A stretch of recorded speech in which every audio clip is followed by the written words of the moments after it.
ગાયને માતા તરીકે પૂજવાની પરંપરા ભારતના અનેક સમાજોમાં જોવા મળે છે. ગૌ સેવા અને ગૌરક્ષણના નામે ઘણી સંસ્થાઓ પણ કાર્ય કરતી હોય છે. સરકાર પણ ગાયોની માવજત માટે વિવિધ યોજનાઓ દ્વારા સહાય આપતી હોય છે. પરંતુ જ્યારે આ સહાયના પૈસાને લઈને જ ભ્રષ્ટાચારના આક્ષેપો સામે આવે ત્યારે સ્વાભાવિક રીતે સવાલો ઊભા થાય છે. વાવ થરાદમાં પણ આવો જ એક ચોંકાવનારો મામલો સામે આવ્યો છે. જેમાં ગૌશાળાના પૈસાને લઈને લાખો રૂપિયાના ભ્રષ્ટાચારનો આક્ષેપ લગાવવામાં આવ્યો છે. આખરે શું છે સમગ્ર મામલો, આવો વિગતે વાત કરીએ આ અહેવાલમાં.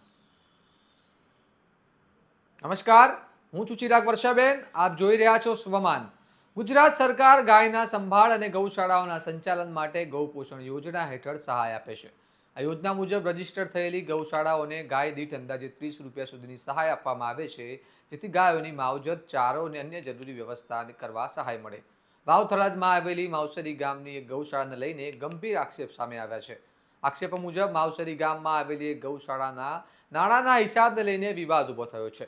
ગૌ સંસદ સાથે જોડાયેલા રામાભાઈ રાજપૂતે આક્ષેપ લગાવ્યો છે કે ગામના સરપંચના પતિ અને પૂર્વ તાલુકા ભાજપ પ્રમુખ તરીકે ઓળખાતા પ્રકાશ વ્યાસે ગૌશાળાને મળેલી સહાયના લગભગ 71 લાખ રૂપિયા અંગે યોગ્ય હિસાબ આપ્યો નથી અને આ રકમ સગે વગે કરાઈ હોવાની શંકા વ્યક્ત કરવામાં આવી રહી છે. આ આક્ષેપો સામે આવતા સમગ્ર પંથકમાં ચર્ચા શરૂ થઈ ગઈ છે. જુઓ તેમણે શું કહ્યું. માતા જય ગોપાલ. અત્યારે હમણાં જે માવસરી ગૌશાળાની અંદર જે જાણવામાં આવ્યું અને લગભગ ઘણા દિવસથી આ મુદ્દો ચાલી રહ્યો હતો. પ્રકાશભાઈને ખુદને પણ વારંવાર ફોન અઠવાડિયાથી કરી અને એને જે માહિતી હતી માંગવામાં આવતી હતી, પણ એમનો સંતોષકારક મને ક્યારે પણ જવાબ ન મળ્યો.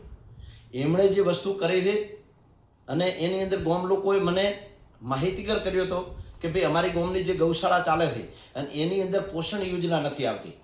તો એને લઈને મેં દેખ્યો મારી જે લિસ્ટ છે એની અંદર જિલ્લાની અંદર તાલુકાની અંદર કે ભાઈ જે માવસરી ગૌશાળા છે એની અંદર ગૌ પોષણ યોજના આવે છે કે નથી આવતી.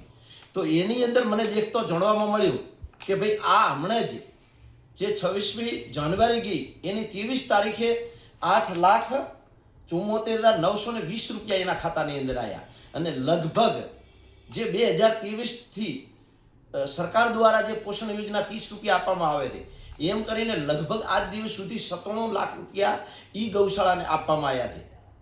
પણ જે ગૌશાળાના ટ્રસ્ટીઓ છે, જો તે સંત છે, એમણે અમને એ જ કહેવામાં આવ્યું કે આજ દિવસ સુધી અમને પૈસા લગભગ 48 લાખ રૂપિયા એમના દ્વારા આપવામાં આવ્યા છે.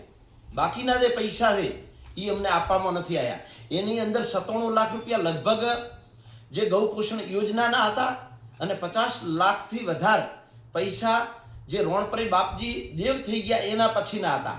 એટલે ટોટલ મળી અને 1,01,00,00,000 અને 24 લાખ રૂપિયા જેવા હતા અને એમાંથી 48 લાખ રૂપિયા રિટર્ન થયા. અને એના પછી પણ એમને પ્રશ્ન પૂછવામાં આવ્યો કે ભાઈ તમે હજી સુધી એમને આ પૈસા આપ્યા કે ના આપ્યા.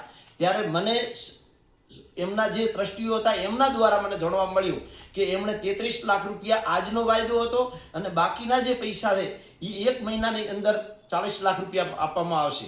પણ મેં હમણાં જ પ્રકાશભાઈનો સંપર્ક કર્યો અને એમણે મને જે જવાબ આપ્યો એ ખૂબ દુઃખદ છે.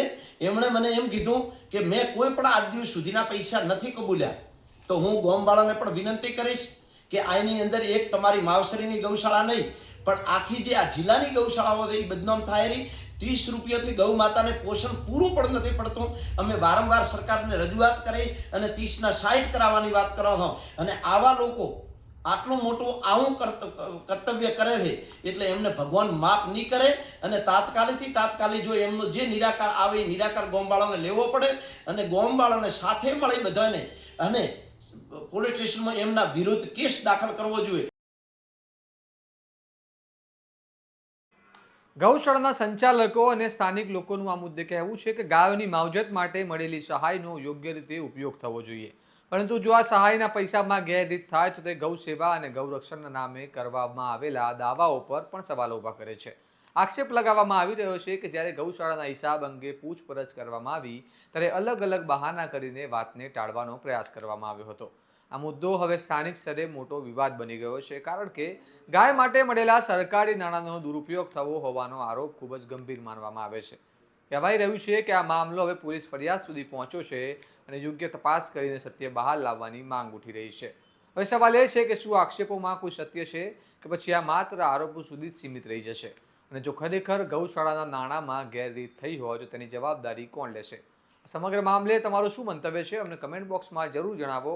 અને આવા વિશ્લેષણાત્મક સમાચાર માટે વિડીયોને લાઇક, કમેન્ટ, શેર કરો અને સ્વમાનની ચેનલને સબસ્ક્રાઇબ કરવાનું ભૂલતા નહીં. નમસ્કાર.